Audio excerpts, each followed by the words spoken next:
con todas las entidades. El día de hoy hemos podido verificar justamente con Defensa Civil, con el IGP y con el área de riesgos y desastres de la PCM, eh, todas las medidas para que eventualmente cualquier tipo de desastre pueda ser atendido correctamente. Hemos podido, como les mencioné a su inicio, identificar aquellos problemas, aquellas situaciones, las hemos corregido y seguramente en menos de, al fin de semana tal vez, vamos a dar nuevas. Es probable que más allá de las implicancias que las peticiones mismas se hayan dado a conocer, tenga un carácter político. Felizmente ha sido un sector muy minoritario el que haya atendido o el que haya podido efectuar algún tipo de acción. No negamos la legítima preocupación que tiene la ciudadanía y en particular los transportistas con relación a la problemática de la seguridad ciudadana. No negamos tampoco que existan todavía algunos rezagos en los cuales tenemos que identificar y seguir actuando en favor, ¿no?, de la ciudadanía y de los señores transportistas. Lo que nosotros les decimos es que no se puede politizar una acción que además afecta a la población, que no permite transportarse con otras medidas como que son, por ejemplo, otras de carácter político. La Policía Nacional ha atendido adecuadamente su rol, hemos dispuesto también vehículos para que puedan transportarse la ciudadanía y los mercados de abastos el día de hoy también han atendido correctamente. Otro aspecto que nos merece preocupación, y en particular a mí como presidente del Consejo de Ministros, es expresar mi preocupación y lamentar lo que está ocurriendo en el sistema de justicia, en particular en el Ministerio Público, porque estamos observando como ciudadanos y también como institucionalistas, cómo se afecta una institución tan importante como es el Ministerio Público y cómo afecta esto además la democracia.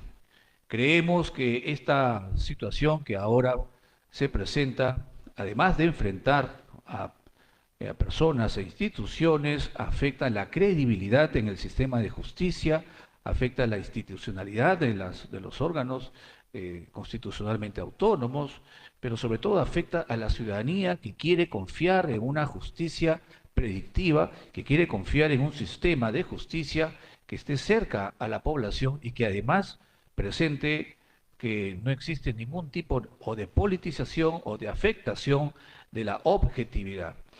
Desde el Consejo de Reforma del Sistema de Justicia, el gobierno, el Ejecutivo, ofrece también la posibilidad de que estos temas puedan ser objeto de ventilación y si es posible, si nos permiten nosotros intervenir, damos este espacio para poder compartirlo y analizarlo juntamente con todos los titulares del sistema en este marco que se refiere el Consejo de Reforma del Sistema de Justicia.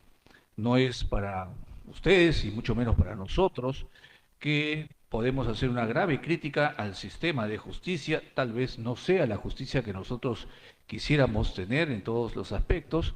Hay por todos lados algunas impresiones, hay opinólogos a favor y en contra, pero lo que no podemos perder de vista, y desde el gobierno reafirmamos nuestro compromiso con la institucionalidad, con la democracia y con el respeto a la Constitución. Por ello, creo que es importante que desde el Ejecutivo expresamos nuestra intención de que este tipo de enfrentamientos puedan ser resueltos y nuevamente reitero, ofrezco el espacio de la reforma del sistema de justicia para que podamos ventilar estos temas y que no puedan pasar más allá o se puedan politizar. Quiero también reafirmar el compromiso del Ejecutivo en relación a la lucha contra el crimen transnacional organizado. El día lunes, como lo comenté la semana pasada, se ha dado inicio a la sesión anual del Pacto, que es el programa anual del crimen transnacional organizado, con los fondos de la Unión Europea que convoca más de 60, 70 actores, entre los cuales hay más de 40 países, entre países del Caribe, Centroamérica, América del Sur, 18 países de Europa y tal vez más de 10 organismos multilaterales comprometidos en el análisis, la evaluación y la presentación de propuestas contra la lucha, o en la lucha, perdón, contra el crimen organizado transnacional. El crimen transnacional organizado, como les mencioné y lo reitero nuevamente el día de hoy, es un nuevo modelo de criminalidad, es una figura criminal que traspasa las fronteras y en la que no se encuentran necesariamente los vestigios del crimen o las personas en un solo territorio, en una sola región. Por eso es importante que los países, tanto de América, el Caribe, Estados Unidos y Europa, podamos coordinar acciones porque podemos identificar la ruta del dinero, la ruta de la criminalidad, la persecución, y esto nos va a permitir a nosotros tener una respuesta inmediata, pero sobre todo coordinada entre todos los estados para perseguir a aquellos que transgreden las normas y que hacen daño a todos nuestros países.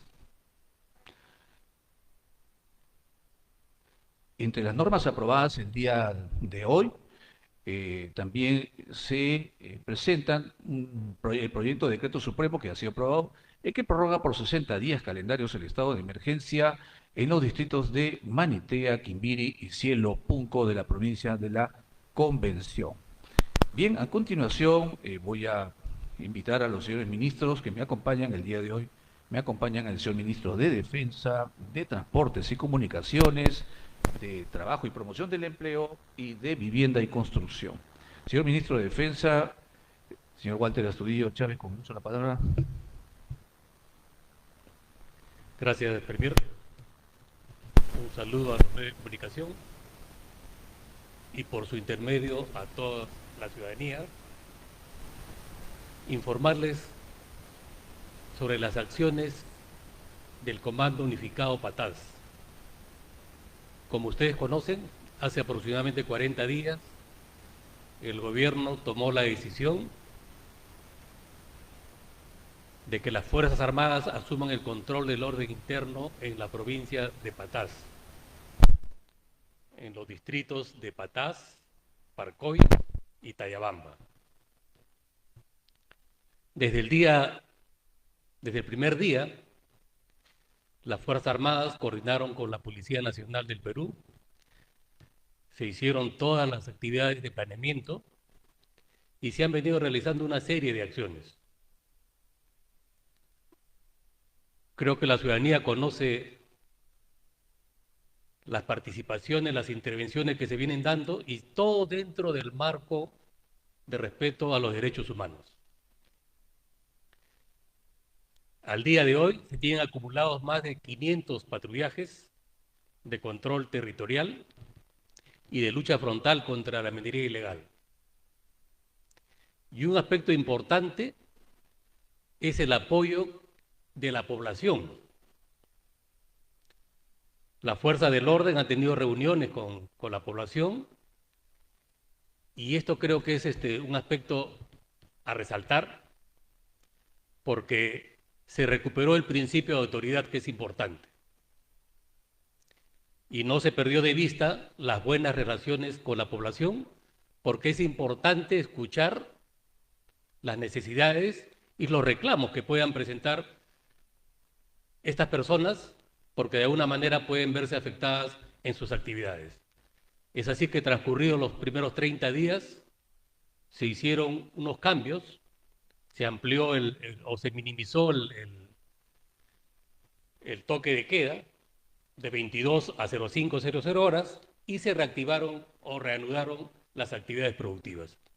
Esto generó una mayor conexión con la población porque se sintió escuchada. Al día de hoy ya se ha restablecido de manera restringida todavía un puente de Chagual que era muy importante para el tránsito vehicular y el establecimiento de 3 puntos de control están dando excelentes resultados. Estamos haciendo ciertos reajustes para ser más efectivos aún.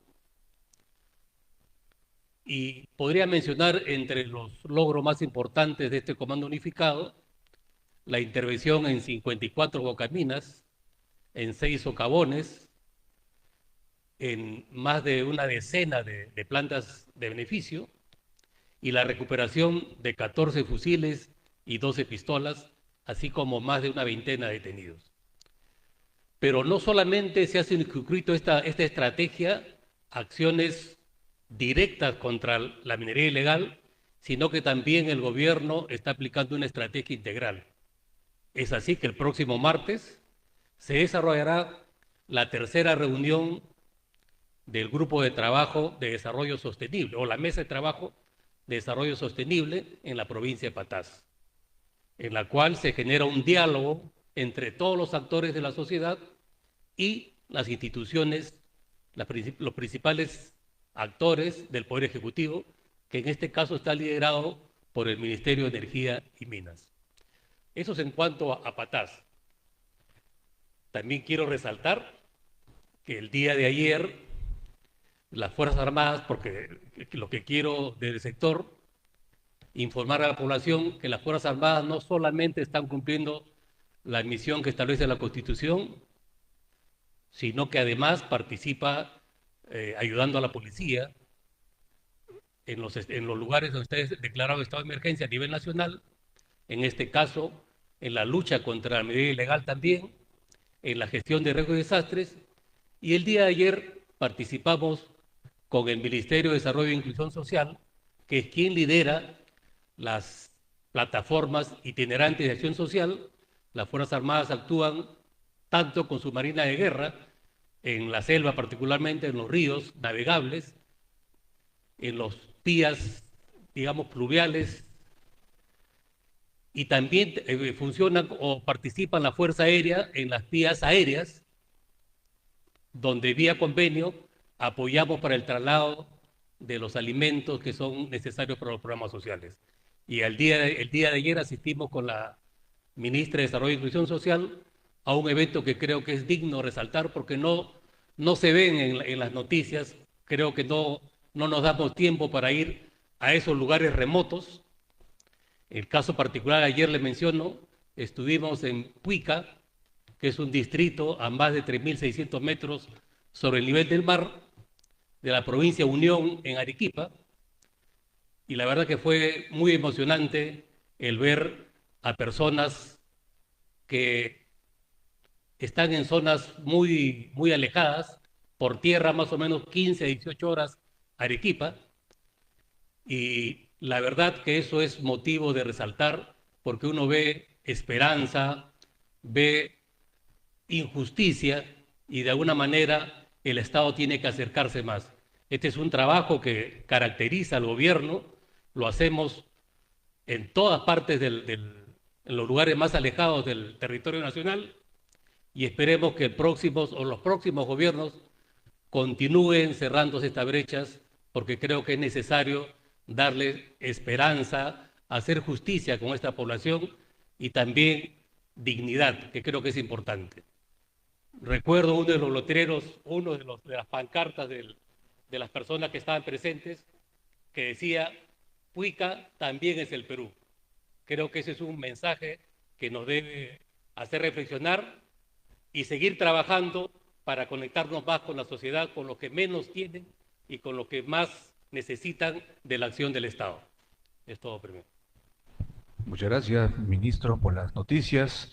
Muy buenas, por ciento. Y a continuación, el ministro de Trabajo y Promoción del Empleo, don Daniel Maurate. Don Daniel, con el uso de la palabra. Muchas gracias, Premier. Un saludo a todos los periodistas aquí presentes y también a toda la población que nos ve y que nos escucha por los medios de comunicación. En primer lugar, comenzaremos señalando de que el Perú está en marcha, los peruanos están trabajando, ayer han salido a trabajar, más del 95% de los peruanos ayer han trabajado.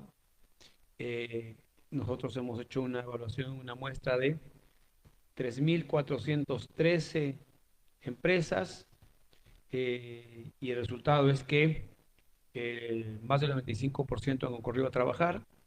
69,85% han hecho el trabajo presencial, 25,27% han trabajado utilizando el teletrabajo y solo el 4,88% no asistió a su trabajo.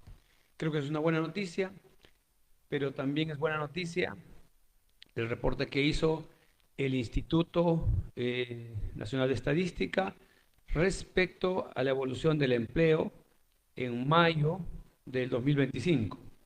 Así tenemos que la población ocupada ha crecido en 2% en la metropolitana, la adecuadamente empleada ha crecido en 11,8%, los subempleados han disminuido en menos 22,3% y los ingresos promedios han crecido en 7,4%, que equivale a 148 soles. Por otro lado, la información que tenemos de planilla en marzo, correspondiente al mes de marzo, comparado marzo de 2024 con marzo de 2025, tenemos que el empleo ha crecido, ha ingresado a la planilla 6,8%, que significa 266.218 trabajadores más. Las mujeres han crecido, se ha incrementado su ingreso a la planilla en 7,7%. Los jóvenes han ingresado a la planilla en un porcentaje equivalente a 8,1%. Y los ingresos también se han incrementado en 2,2%. Esas son buenas noticias. El Perú está en marcha, la gente está trabajando, los indicadores de empleo están creciendo y también debo dar cuenta de que hemos estado en la asamblea, en la 113 asamblea de la OIT,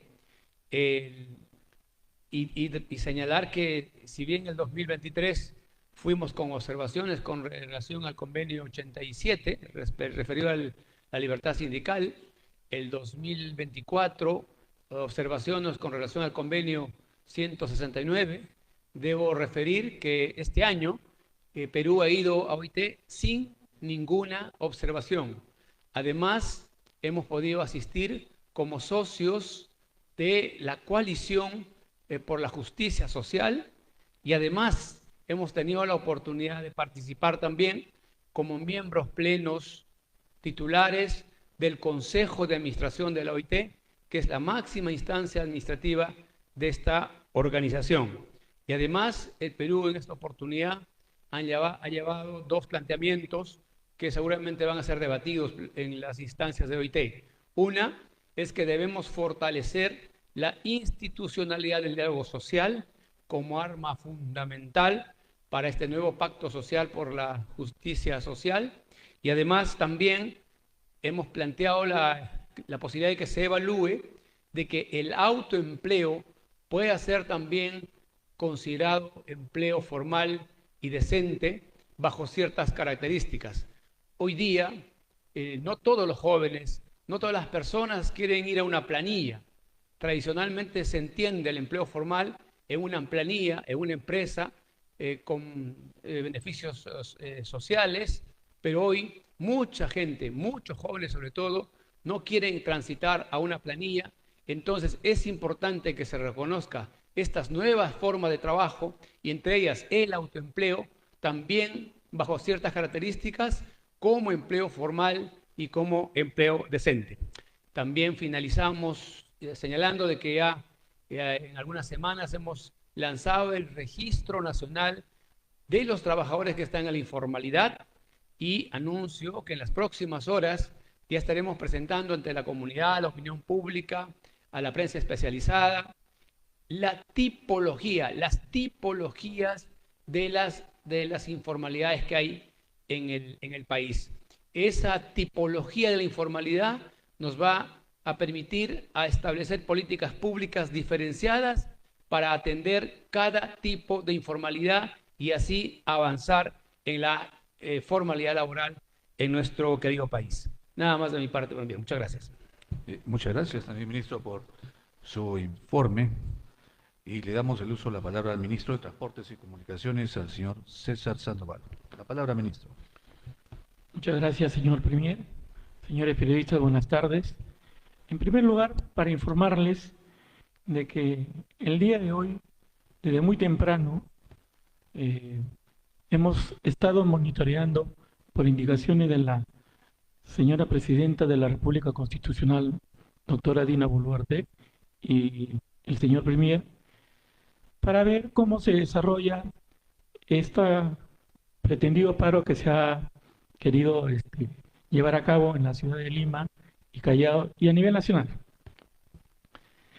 A partir de las 4 de la mañana, donde empieza la movilización de la demanda de pasajeros para irse a sus diferentes labores, estudios o quehaceres del día. Todos se ha iniciado con la normalidad de siempre. A partir de las 6 de la mañana, 7 de la mañana, se ha ido normalizando aún más. Si bien es cierto, la oferta ha bajado a un 90% del 100%, y no quiere decir que alguna organización o gremio empresarial formalizado haya parado, de ninguna manera. Se bajó la oferta porque mermó la demanda, y la demanda mermó precisamente por las acciones de seguridad que adoptó el gobierno central con respecto a las clases. Las clases se han suspendido y se han llevado de manera virtual. Y se dio una tolerancia de 2 horas para que cada ciudadano pueda llegar a su centro de labores.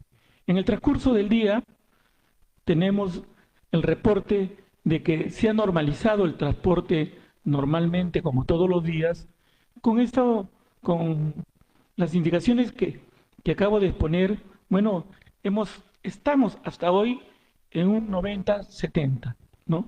Seguramente para algunas horas esto estará normal, tanto en Lima y Callao como en todas las regiones. El día de ayer, el Ministerio de Transportes y Comunicaciones, habiendo tenido conversaciones permanentes, mesas de trabajo constantes con los gremios transportistas, ya sabíamos que la decisión era darle tranquilidad, seguir trabajando, no detenerse por el desarrollo del país. Y entonces hemos sacado un comunicado desde el día de ayer, y eso se ha mantenido y se mantiene firme hasta hoy. Ayer por la mañana me trasladé al Cusco, también tuve contacto con los dirigentes, y ya desde ahí estábamos nosotros sabiendo cómo se desarrollaba el transporte interprovincial en el sur, y teníamos reporte del centro y del norte, y todo se estaba llevando dentro de lo normal, porque nunca hemos dejado de dialogar. En el Cusco, aprovechando esta conferencia de prensa, mi presencia obedece porque fui a inaugurar la obra de conservación y mantenimiento de la carretera Cuenca-Cusco, que tiene una longitud de 14 kilómetros por un costo de 120 millones, de los cuales el Ministerio de Transporte ha transferido 40 millones al gobierno regional. Luego nos hemos trasladado a los valles sagrados del Cusco también, para inaugurar otro mejoramiento vial de carretera por 282 kilómetros.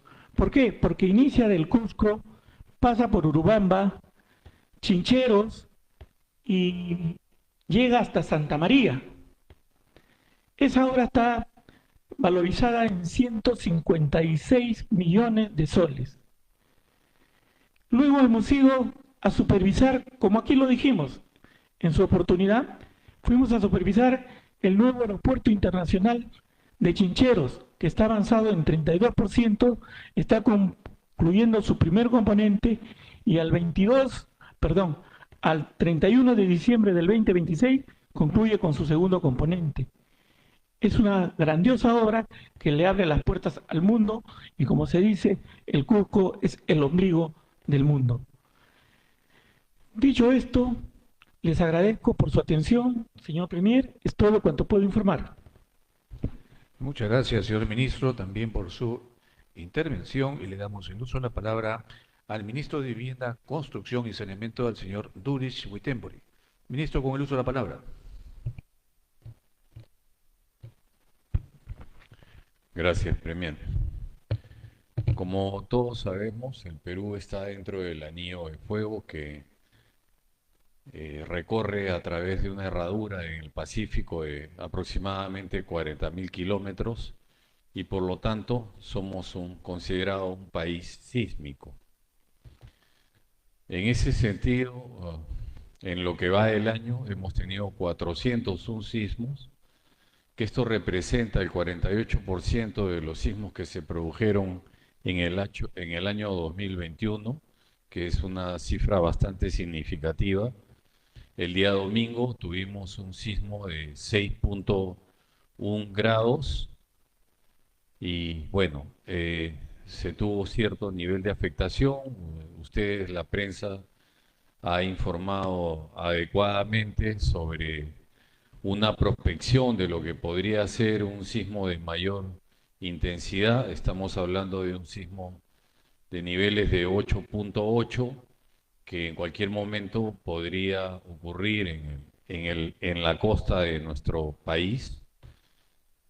Cuando suceden este tipo de sismos que son de gran escala, porque el sismo del día domingo ha sido, todos lo hemos sentido fuerte, la tierra se sacudió de manera intensa, pero cuando suceden este tipo de sismos y van incrementando en la escala, el incremento y el impacto es exponencial. Sería más de 100, muchísimo más intenso un sismo de 8.8, que podríamos llegar a un nivel de afectación en las viviendas a un nivel denominado nivel 5, donde estaríamos hablando de aproximadamente 350.000 viviendas que se verían afectadas aproximadamente en un 85% de las mismas. Los distritos que por la naturaleza de sus suelos, que no son tan estables, son los siguientes: Ventanilla, Callao Antiguo, Puente Piedra, Los Olivos, Rímac, San Juan del Lurigancho, Ate, Villa María del Triunfo, San Juan de Miraflores, Vía El Salvador y el centro de Lima y Barrios Altos, por la naturaleza de sus edificaciones, que son bastante antiguas. Respecto a este sismo que ha sucedido, el Ministerio de Vivienda, de manera preventiva, está convocando esta semana que viene a reuniones con los alcaldes de todo Lima, Callao, inicialmente. Se les va a convocar por cada uno de los conos para poder llevar a cabo mesas de trabajo con la finalidad no solamente de capacitarlos, porque acá algo muy importante, que ustedes también lo han informado adecuadamente: arriba del 60% de las edificaciones de las viviendas en Lima son autoconstrucción. La muerte lamentable que tuvimos de una persona fue precisamente por la caída de un muro de una vivienda autoconstruida. Estaban construyendo un cuarto piso y un muro que no tenía una viga de amarre. Con el movimiento telúrico se desprendió, cayó y lo impactó letalmente al ciudadano. Nuevamente regreso, van a ser convocadas todas las municipalidades, no solamente para brindarles capacitación, sino para poder iniciar un trabajo con ellos. Cabe indicar, es muy importante indicar, de que la responsabilidad de la aplicación de la Ley 29090, que es la ley que establece el Reglamento Nacional de Edificaciones, es de entera responsabilidad de las municipalidades. Pero nosotros somos conscientes de que, siendo el número de construcciones informales de manera empírica, es necesario iniciar un proceso de capacitación y de apoyo no solamente a las autoridades, sino llegar hasta los maestros de obra para poder brindar capacitación. En ese sentido, les comparto a ustedes, el Ministerio de Vivienda ha confirmado un convenio con la Agencia de Cooperación Suiza a finales del año pasado, el cual nos va a permitir fortalecer el mejoramiento, la asistencia y el reforzamiento para la vulnerabilidad sísmica. En ese sentido, ¿qué es lo que vamos a buscar? Garantizar que establecimientos y viviendas sean espacios seguros. Este trabajo nos va a llevar aproximadamente un mes realizarlo con todos los alcaldes y con la ciudadanía en general. Eso es todo en cuanto tengo que informar, estimado Premier. Muchas gracias, señor ministro. Bien, habiendo terminado los informes de los sectores, podemos empezar con las preguntas de los señores periodistas. Gracias, Premier. Primera pregunta de Fernando Palomares, de Prensa Perú. Buenas tardes, señor Premier, señores ministros, colegas y a todo el país que nos ve a través de los medios de comunicación a esta hora de la tarde. Si bien nuestra Constitución Política del Perú consagra la separación de poderes, no por ello podemos asistir a este enfrentamiento que ocurre, por ejemplo, entre la Junta Nacional de Justicia, señor Premier, y el Ministerio Público. Sucede como lo que acaba de señalar el anterior ministro de Vivienda, que señala, por ejemplo, que las municipalidades conceden los permisos para la construcción, conceden los permisos para la edificación de terreno, y en el Perú hacen 50, 100 bandidos lo que quieren. ¿Cuál es la posición del Ejecutivo ante esta situación del Ministerio Público o de la Junta Nacional de Justicia con el Ministerio Público para que una anterior fiscal de la Nación, que era presidenta del mismo, pueda volver, teniendo en cuenta de que esto ya estaba judicializado y había antecedentes de negación por la propia Junta Nacional de Justicia para oralizar y ver ese tema ya que estaba zanjado? Esto es una señal que no aterriza muy bien con la política que debe generar un gobierno que aspira a cumplir el mismo. Esa es una pregunta, señor Premier, que quisiéramos tener prístinamente y meridianamente una respuesta objetiva de ustedes. Gracias. La posición del Ejecutivo es y será siempre única. La defensa de la democracia, de la institucionalidad y del respeto a la Constitución. En el Ejecutivo no vamos a tomar partido por uno o por otro, no vamos a decir que a este le corresponde, no vamos a opinar, nosotros no vamos a atizar este enfrentamiento para generar más discusión o politizar esta situación. Esto no es correcto. Las instituciones no estamos aquí para enfrentarnos y mucho menos para generar más enfrentamiento entre las instituciones y sus titulares.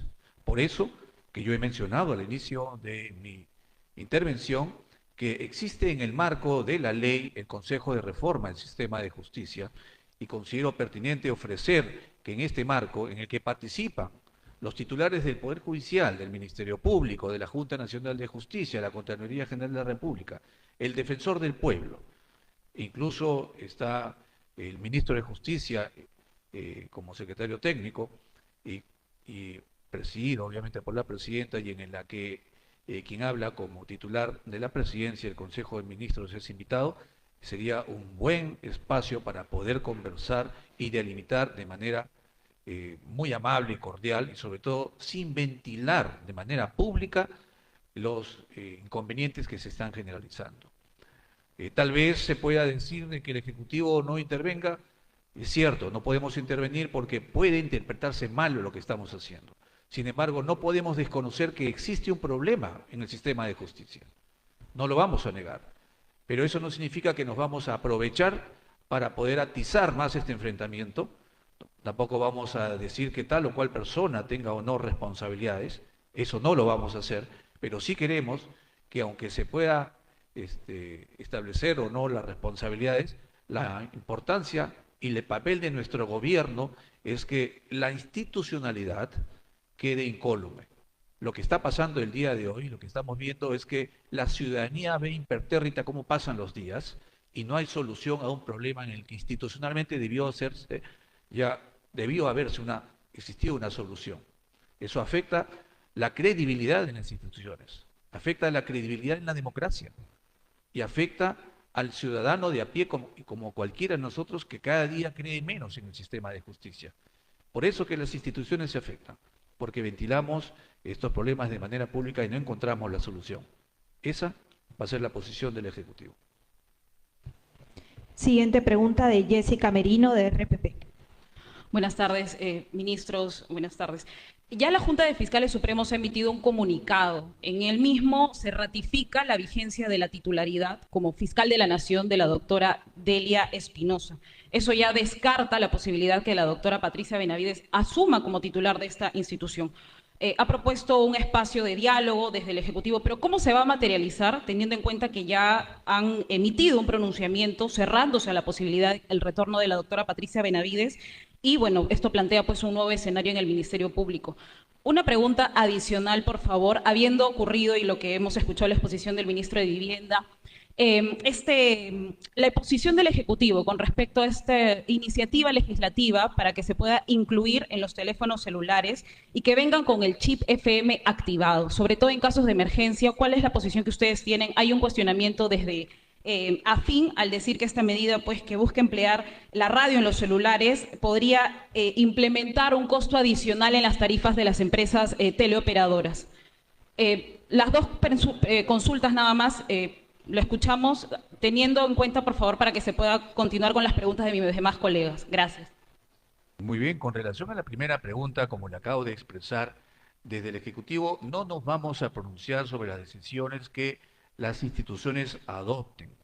Y lo que yo he mencionado, que el espacio que el Consejo de Reforma del Sistema de Justicia está abierto para que las instituciones, si lo consideran conveniente, podamos ventilar juntas y ayudarnos a dar una respuesta satisfactoria entre las instituciones y a la ciudadanía. Con relación a la segunda pregunta, ministro Durich, por favor. Sí, respecto a su pregunta, todavía el Ejecutivo no ha tenido una consulta al respecto, pero en líneas generales, cualquier acción que sirva a la ciudadanía como un acto de prevención, nosotros mismos como Ejecutivo estamos desarrollando nuestras propias herramientas, venimos trabajando hace 2 años, así que cualquier iniciativa, bienvenida.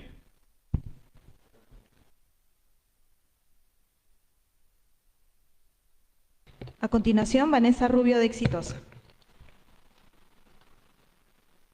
Premier, ministros, muy buenas tardes. Vanessa de Exitosa. Mi consulta va en relación a la decisión que ha tomado la Comisión de Fiscalización del Congreso de la República, que ha aprobado un informe final que recomienda evaluar la vacancia de la presidenta Dina Boluarte por el caso cirugías, algo que ya viene desde hace muchos meses y que ha en las últimas semanas revelado que la presidenta habría estado internada durante 3 días, desde el 28 al 30 de junio del 2023, para una cirugía estética y no para una cirugía funcional como ella ha declarado.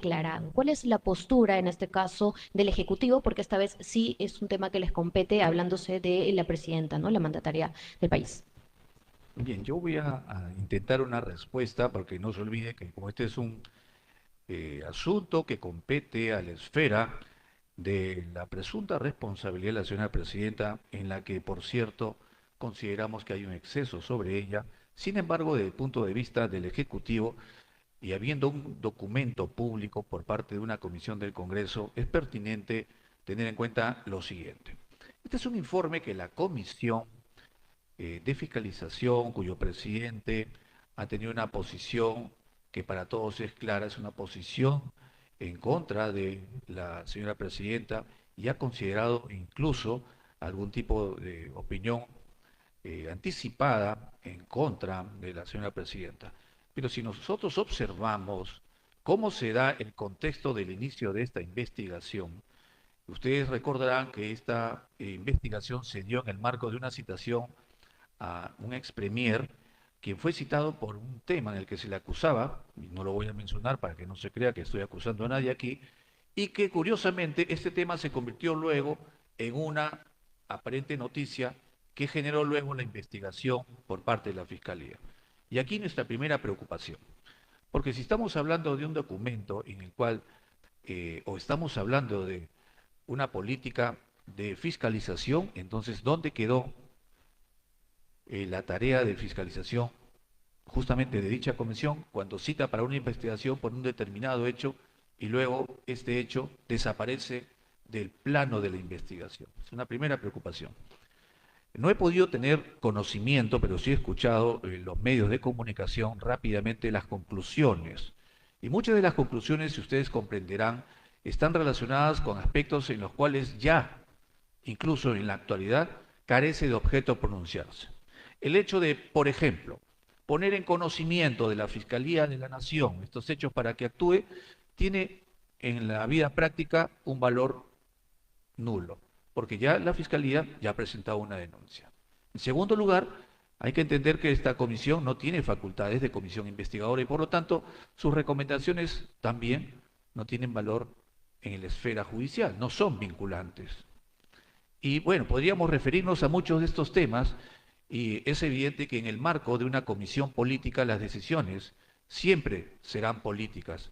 Asumimos, sin embargo, que esto es parte del juego democrático, asumir que un congresista, un determinado de congresistas, tengan que expresarse en contra del gobierno y consideramos que de esa perspectiva que aceptamos en este juego político las posiciones incluso de aquellos que no coinciden con nosotros. Muchas gracias. Siguiente pregunta de Julio Caiguari de Radio Nacional. Buenas tardes, Premier. Buenas tardes, ministros presentes. Mi pregunta va para el ministro Wittenbury. Con respecto a que muchas viviendas afectadas se encuentran en las zonas altas de los distritos y también con mucha informalidad, ¿cuál sería el plan en concreto de su sector para reducir el riesgo en estos asentamientos humanos expuestos a sismos? Y asimismo, ¿qué alternativas podrían plantear para que estas familias de bajos recursos puedan acceder a una asesoría técnica o tal vez a materiales seguros sin elevar sus costos? Muchas gracias. Gracias. Hay medidas a corto plazo y a largo plazo. No olvidemos que gran parte de la ciudadanía vive en estos lugares, todos lo vemos a diario, muchos de nosotros vivimos también en estos lugares. Entonces, como mencioné, a corto plazo vamos a desarrollar actividades de reforzamiento, se debe evaluar, trabajar inclusive en el desarrollo e implementación de un bono para reforzamiento de viviendas que han sido edificadas con autoconstrucción, pero esa no puede ser la solución definitiva. La solución definitiva es desarrollar polos habitacionales que no sean ciudades dormitorio, sino polos de desarrollo integral, y en eso estamos.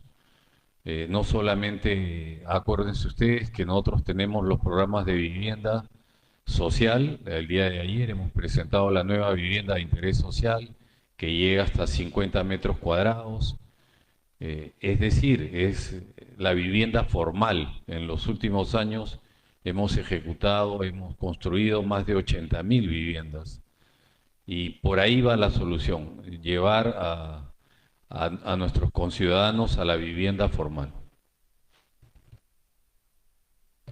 Siguiente pregunta de Ángel Flores de Willax.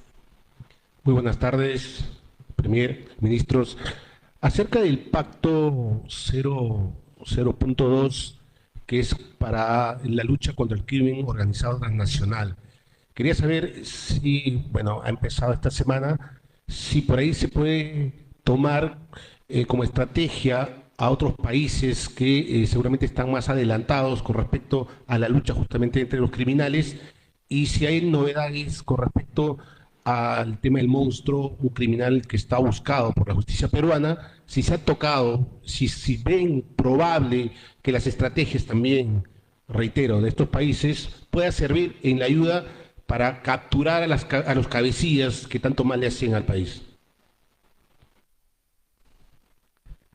El pacto es un programa de la Unión Europea que ha sido creado con el propósito de integrar a todos los países con relación a un modelo de criminalidad que no era común en los países. Me refiero al crimen organizado transnacional. El diagnóstico que hacen tanto en los países europeos como los países aquí en América es que, a diferencia del crimen tradicional, que es regional, en el que las pruebas del delito, los bienes del delito, las personas que actúan, las bandas criminales, el dinero, se concentran en un solo lugar y particularmente en el país.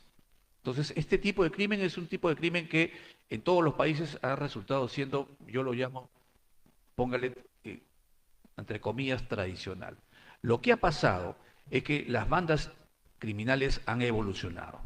Entonces tienen una sede, un país en el que actúan, otro lugar donde tienen el dinero, otro donde cometen el delito, otro donde están las armas, otro donde existen unos socios, y en general entonces es más difícil utilizar los mecanismos internacionales para poder perseguir el delito.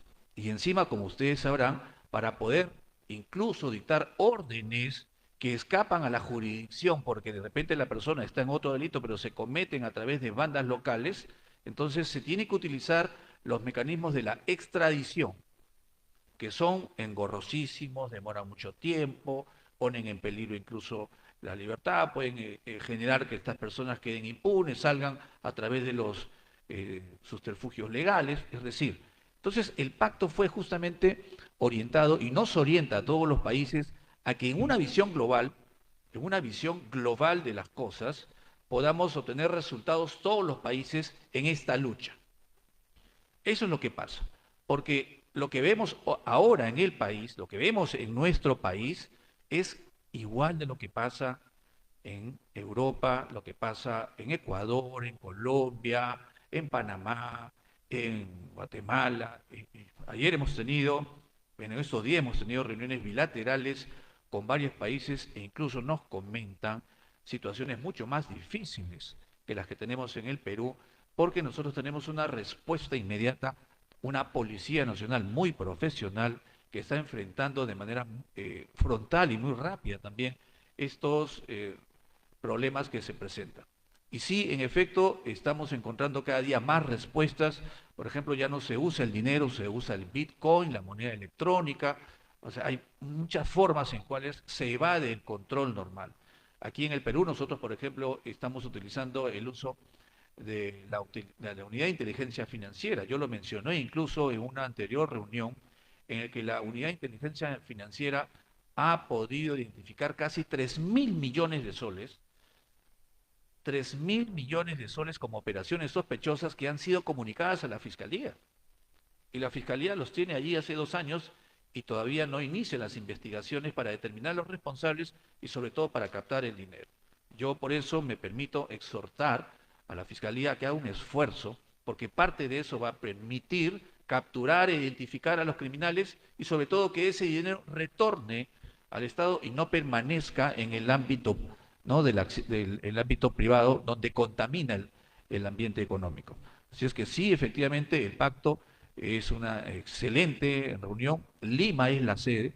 En el Ministerio de Justicia, cuando tuve la oportunidad, hice las coordinaciones y realmente la Unión Europea y los países nos han atendido, nos han privilegiado con esta reunión que hoy se reúne, mañana debe estar terminando, y cuyas conclusiones son realmente muy, muy importantes y valederas tanto para el Perú como para otros países de la región.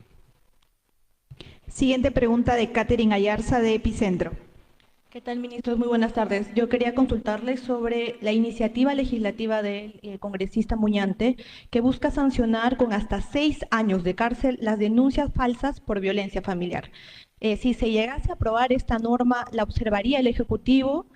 teniendo en cuenta que existen muchísimas víctimas que a pesar de contar con pruebas no pueden terminar sus procesos porque sus exparejas o agresores las denuncian incansablemente para impedir ser procesados. Este mecanismo es conocido como acoso judicial. Quisiera saber qué opinan al respecto, dado que no vemos a la ministra de la Mujer, que ha sido pues cuestionada en un dominical.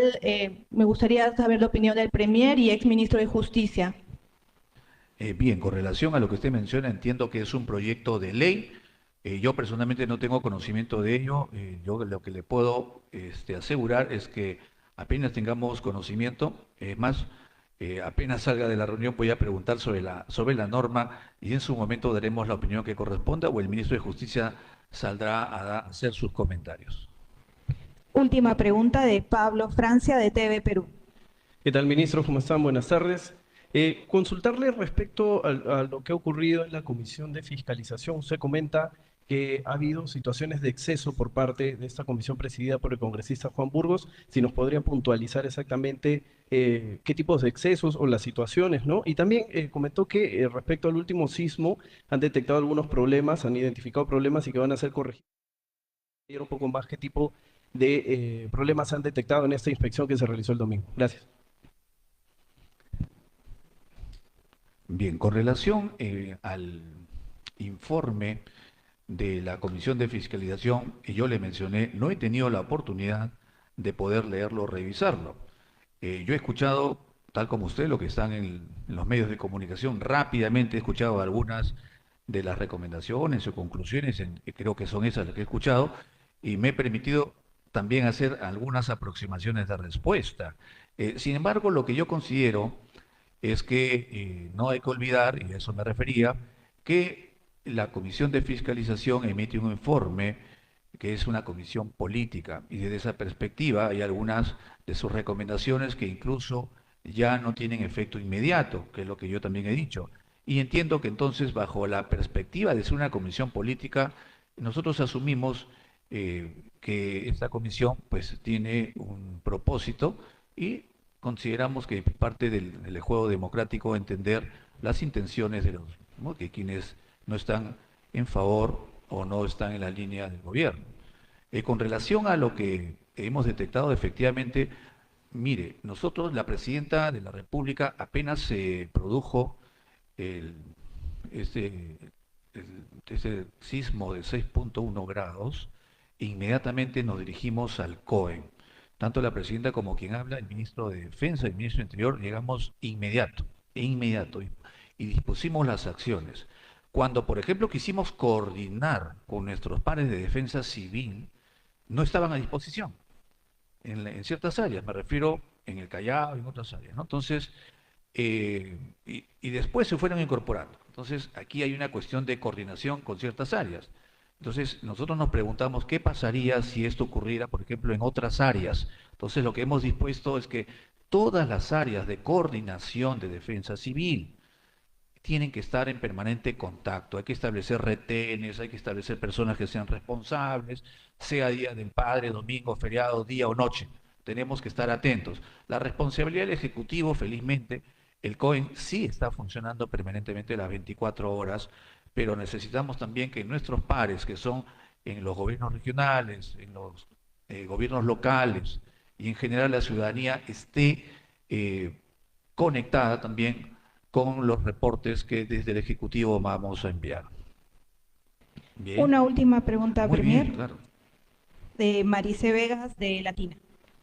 ¿Qué tal, Premier? Buenas tardes, ministros todos. La consulta es respecto a los colegios que han sido declarados inhabitables precisamente a raíz del sismo del último domingo. ¿Qué es lo que va a pasar con estos centros educativos y con el alumnado, ¿no?, que han sido mandados a la virtualidad? Y finalmente, el tema del sistema de detección de alarmas, SASPE. ¿Qué es lo que se ha avanzado en los últimos 4 años? Porque hace 4 años, en el 2021, se instaló esta primera sirena en un parque en Lince. 4 años, ¿cuál ha sido el avance? En relación a la primera preocupación, en efecto, hemos dispuesto con Defensa Civil y también con las áreas de gestión de riesgos y de desastres que se haga una evaluación.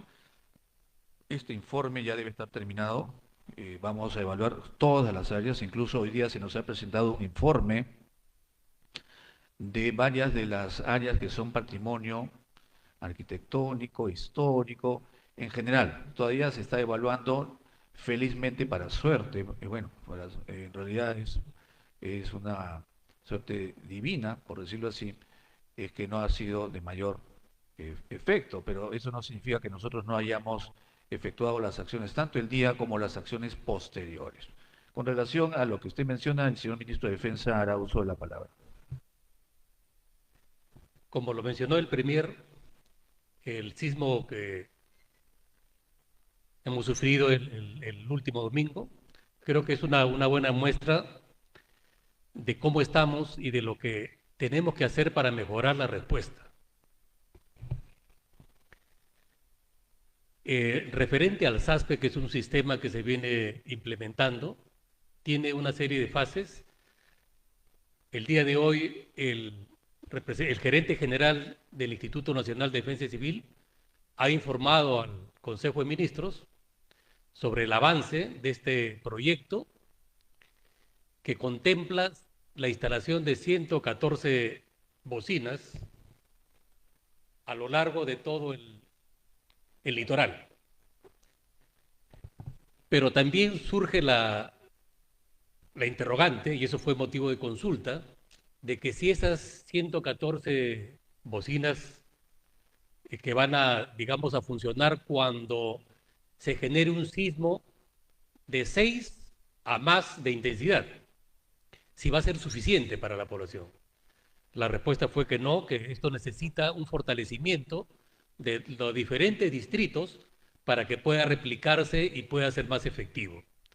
Yo creo que también quedó demostrado, y esto creo es importante, hay que ser transparente con la ciudadanía, hay ajustes que se tienen que hacer. Por ejemplo, se detectó una descoordinación entre el Instituto Nacional de Defensa Civil y el Instituto Geofísico del Perú, IGP. Eso dispuso el Premier que inmediatamente el día de hoy se solucione para poder actuar de manera más coordinada. Y acá creo que es necesario hacer un llamado hacia todas las entidades científicas que tienen que ver en la gestión de riesgos y desastres para funcionar de manera más profesional y más articulada.